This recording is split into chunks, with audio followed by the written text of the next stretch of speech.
या अय्युहल्लज़ीना आमनू, ऐ ईमान वालो, इत्तकुल्लाह, अल्लाह से डरो, वकूनू मअस-सादिक़ीन, सच्चे लोगों के साथ हो जाओ। तो कब्र में क्या जवाब देंगे हम? पहली बात है ईमान वालों को मुखातिब किया। हाँ, अगर ईमान वाले नहीं हो तो फिर जिधर दिल चाहे उधर खड़े हो जाओ, सियासत के लिए खड़े हों या किसी और मकसद के लिए खड़े हों, जिधर दिल चाहे खड़े हों। लेकिन जब बात ये आ गई कि मैं ईमान ले आया हूँ, मैंने कलमा पढ़ लिया, मैं मुसलमान हो गया हूँ, तो कुरान का हुक्म मानना पड़ेगा। या अय्युहल्लज़ीना आमनू, ऐ ईमान वालो, इत्तकुल्लाह, अल्लाह से डरो। आज हम मस्जिद के अंदर बैठे होते हैं, ख़ानदान में बैठे होते हैं, जब घर के अंदर एक महफिल लगी होती है, चाहे वो फैमिली हो, चाहे वो रिश्तेदार आए हों, चाहे वो पड़ोसी आए हों, चाहे मेहमान आए हुए हों, उस वक़्त हम भी यही कह रहे होते हैं, यार बात तो बिल्कुल ठीक है, हमें हक़ के साथ खड़ा होना चाहिए। और उस वक़्त हम अपने ख़ानदान वालों को, अपनी फैमिली को, अपने घर वालों को ये बात बावर करा रहे होते हैं, उनको यकीन दिला रहे होते हैं कि कभी मैं झूठे के साथ खड़ा नहीं हुआ, कभी फराडी के साथ खड़ा नहीं हुआ, कभी धोखेबाज के साथ खड़ा नहीं हुआ, कभी मुनाफिक के साथ खड़ा नहीं हुआ। घर के अंदर हमारी ये महफिल होती है, मस्जिद के अंदर हमारी यही सोच होती है, लेकिन जैसे ही हम मस्जिद से बाहर निकलते हैं, घर से बाहर निकलते हैं, वहीं मुनाफिक हमारे दोस्त होते हैं, वहीं 2 नंबर वाले जो हैं वही हमारे दोस्त होते हैं, वही हमारे साथी होते हैं, वही हमारे सियासी रहनुमा होते हैं।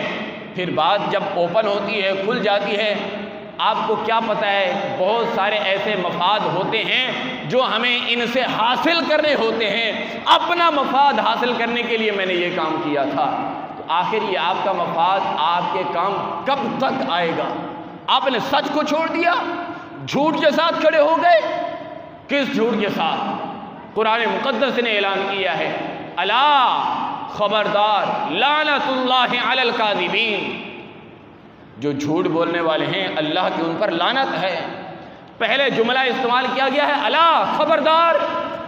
एक नॉर्मल गुफ्तगू हो रही है, नॉर्मल गुफ्तगू के दौरान अगर ये कहा जाए खबरदार, तो सबके कान खड़े हो जाते हैं, कोई अहम बात होने लगी है, कोई ख़ास बात होने लगी है कि जिसके ऊपर खबरदार किया जा रहा है।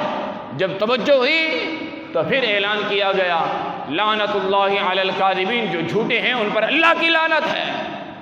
और अल्लाह की लानत ऐसी है, जब अल्लाह की लानत पड़ती है ना, तो जो झूठ बोलने वाले होते हैं ना, एक दूसरे का झूठ छुपाने वाले होते हैं, वहीं एक दूसरे का गिरेबान पकड़ के फाड़ते हैं, एक दूसरे को वहीं खुद मारते हैं। तो याद रखिए, अल्लाह की लाठी बेआवाज़ है और रब की पकड़ बड़ी सख्त है, और जब रब पकड़ता है तो फिर कोई छुड़ा नहीं सकता।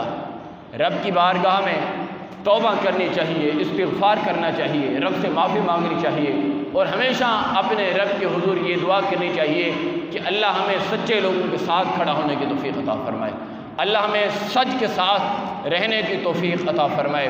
अल्लाह करीम हम सबको झूठ से, मुनाफ़क़त से, 2 नंबरी से, बेईमानी से अल्लाह ताला हम सबको महफूज फ़रमाए। अगर हमने कुरान मुक़द्दस के हुक्म पर अमल किया तो याद रखिए, दुनिया की ज़िंदगी 2 दिन की हो, 2 साल की हो, या फिर 200 साल की हो, एक दिन इसने ख़त्म हो जाना है। अगर हम कुरान के मुताबिक अमल करते रहे, कुरान को हमने अपने लिए अपना लीडर, अपना रहनुमा और अपने लिए गाइडलाइन कुरान को बना लिया, तो याद रखिए कभी भी हम गुमराह नहीं होंगे, कभी भी हम परेशान नहीं होंगे। जिस दिन हमने कुरान को पसे पुश्त डाला, तो याद रखिएगा, ना हम घर में मुअज़्ज़ज़ होंगे, ना बाहर मुअज़्ज़ज़ होंगे, हमारी इज़्ज़त फिर कहीं नहीं रहेगी। इसलिए आज वक्त है, मुसलमानों, कुरान को अपना लो, कुरान का दामन थाम लो, दामन मुस्तफ़ा थाम लो, सरकार दो जहां सल्लल्लाहु अलैहि वसल्लम के दीन के साथ खड़े हो जाओ। आज अल्लाह ने मौका दिया है, आज अल्लाह ने वक्त दिया है, अगर ये वक्त हाथ से निकल गया तो फिर पछतावे के सिवा और कुछ नहीं होगा। अगर खुदा न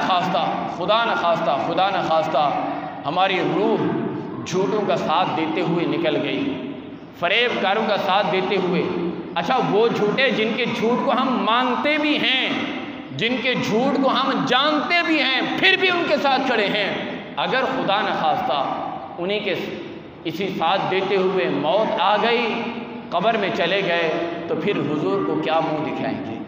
फिर क़यामत के दिन अल्लाह की बारगाह में किस मुंह से हाजिर होंगे? तो आज वक्त है, आज अल्लाह की बारगाह में तौबा करते हैं। अल्लाह करीम हम सबको सच को अपनाने की तौफीक अता फरमाए और सच्चे लोगों के साथ अल्लाह हमें चलने की तौफीक अता फरमाए।